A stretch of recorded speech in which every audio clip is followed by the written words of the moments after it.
여러분 안녕하세요. 오늘 우리가 함께 파헤쳐볼 주제, 진짜 흥미롭습니다. 매일 뉴스를 볼 때마다 우리 머릿속을 맴도는 근본적인 질문이 하나 있죠. 아니 도대체 정부는 우리 경제에 어디까지 개입해야 하는 거야? 바로 이겁니다. 오늘 이 시간에는 현대 정부의 다양한 정책들을 아주 날카롭게 분석할 수 있는 강력한 프레임워크, 이른바 재정학의 4대 질문을 파헤쳐보려고 합니다. 자, 이 4가지 질문으로 세상이 어떻게 다르게 보이는지 본격적인 해설로 바로 들어가 보시죠. 2조 2천억 달러. 와, 정말 입이 떠 벌어지는 숫자죠. 우리 돈으로는 무려 수천조 원에 달하는 엄청난 금액인데요. 이게 바로 2020년 코로나19 팬데믹이 터졌을 때 미국 정부가 쏟아부었던 초기 경기부양 법안, CARES 법안의 규모입니다. 임대료 지원부터 소상공인 대출, 실업수당까지 위기가 닥쳤을 때 현대 국가의 정부 개입이 얼마나 진짜 말도 안 되게 거대한 규모로 일어날 수 있는지 보여주는 완벽한 예시죠. 이런 전례 없는 팬데믹이나 복잡한 의료 개혁 논쟁이 터질 때마다 우리는 아주 무겁고 핵심적인 질문과 마주하게 됩니다. 도대체 정부의 적절한 역할이란 무엇일까? 바이러스 확산을 막겠다고 경제를 셧다운 시켜야 할까요? 아니면 온전히 개인의 선택에 맡겨야 할까요? 이 치열한 논쟁의 본질을 꿰뚫어 보기 위해서 우리는 오늘 경제학의 핵심 분야인 재정학이라는 아주 유용한 렌즈를 하나 빌려올 겁니다. 자, 오늘 우리가 따라갈 로드맵, 즉 재정학의 4대 질문입니다. 언제 개입할 것인가? 어떻게 개입할 것인가? 그 효과는 무엇인가? 그리고 도대체 왜 개입하는가? 이렇게 4가지인데요. 복잡하게 얽힌 경제정책들을 아주 명쾌하게 분해해줄 훌륭한 도구들입니다. 바로 넘어가 보죠. 첫 번째 섹션입니다. 언제 개입해야 하는가?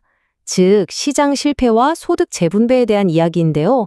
정부가 굳이 시장에 뛰어드는 이유를 살펴볼 겁니다. 여기서 가장 중요한 핵심 개념부터 짚고 갈게요. 바로 시장 실패입니다. 쉽게 말해 자유시장이 우리 사회 전체의 효율성을 극대화하는 쪽으로 자원을 척척 나누지 못하고 삐걱대는 상황을 말해요. 직관적인 예를 하나 들어볼까요? 건강보험이 없는 사람이 독감이나 홍역에 걸렸는데 병원에 안 가면 어떻게 될까요? 그냥 그 사람 혼자 아프고 끝나는 게 아니잖아요. 주변 사람들에게 병을 옮기면서 결국 사회 전체의 의료비와 고통을 눈덩이처럼 불려버리죠. 이런 걸 부정적 외부 효과라고 부르는데 시장은 스스로 이 문제를 해결하지 못합니다. 현대 경제가 복잡해질수록 이런 부작용은 훨씬 더 자주 일어나고 바로 이때 정부가 짠 하고 나서서 개입하는 게 필수적이게 되는 거죠. 그런데 말이죠. 정부가 시장의 고장난 부분만 고치는 건 아닙니다. 정부가 나서는 두 번째 명분은 바로 소득 재분배 때문이에요.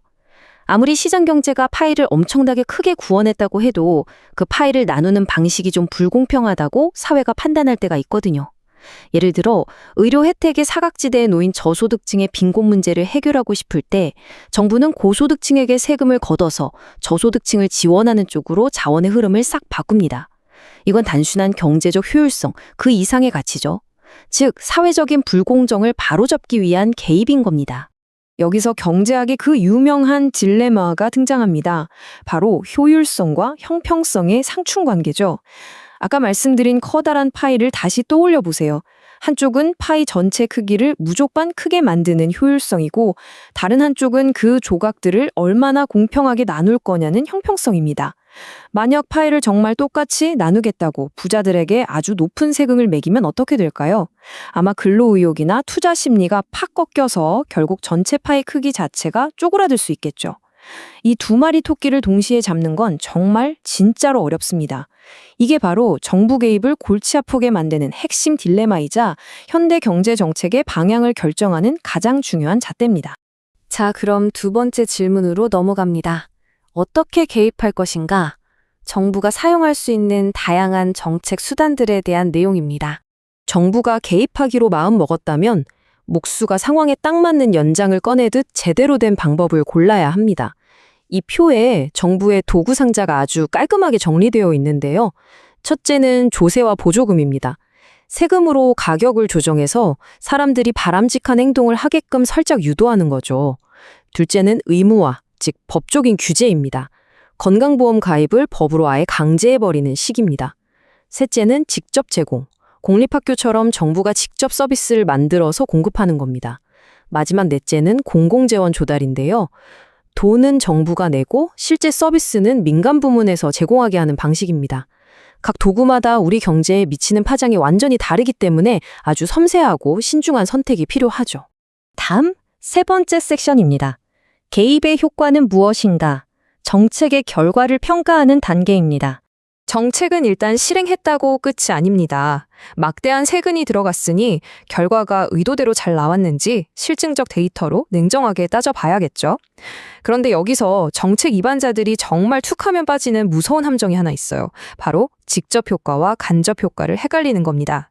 직접 효과는 사람들이 기존 행동을 전혀 바꾸지 않는다고 아주 순진하게 가정했을 때의 결과예요. 하지만 현실의 경제 주체들은 어떤가요? 정부 정책이 바뀌면 자기 이익을 좇아 잽싸게 행동을 바꿉니다. 이게 간접 효과예요. 예컨대 정부가 무보험자한테 무료 보험을 준다고 발표하면 원래 자기 돈 내고 민간보험 잘 유지하던 사람들까지 무료 혜택 받으려고 보험을 확 해지해버릴 수 있잖아요. 이렇게 되면 애초에 정부가 예상했던 예산보다 몇 배, 아니 수십 배의 막대한 비용 청구서가 날아올 수 있는 겁니다. 그래서 이런 실증적인 비용 계산이 현실 정치에서는 상상을 초월할 정도로 중요합니다. 미국의 의회 예산처, 흔히 CBO라고 부르는데요. 이 비당파적 기관이 정책 효과를 측정하는 일종의 점수 기록권 역할을 톡톡히 해냅니다.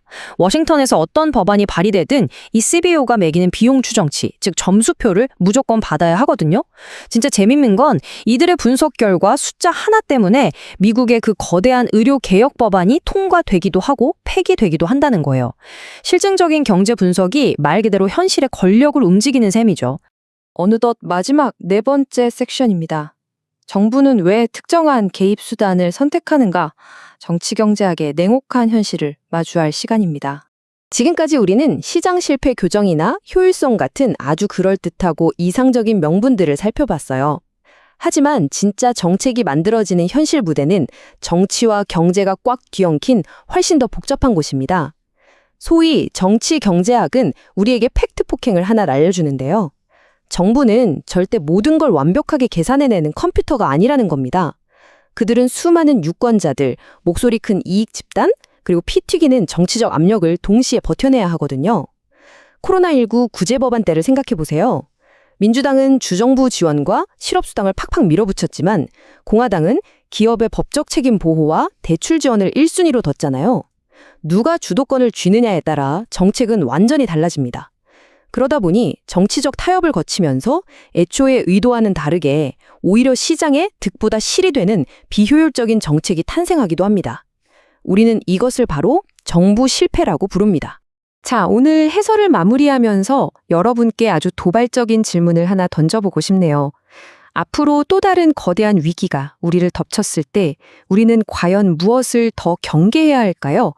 결함투성이인 자유시장의 실패일까요? 아니면 불안전한 현실 정치에 휘둘리는 정부의 실패일까요? 오늘 우리가 함께 나눈 이 재정학의 4대 질문 프레임워크, 언제, 어떻게, 어떤 효과를 내며 그리고 왜 개입하는가, 이것을 꼭 기억해 두세요. 당장 내일 아침 뉴스를 보실 때 이 렌즈를 딱 장착해 보시면 그 복잡하게 쏟아지던 정책들이 정말 퍼즐 맞춰지듯 명쾌하게 보이실 겁니다. 오늘 해설은 여기까지입니다. 끝까지 함께해 주셔서 감사합니다.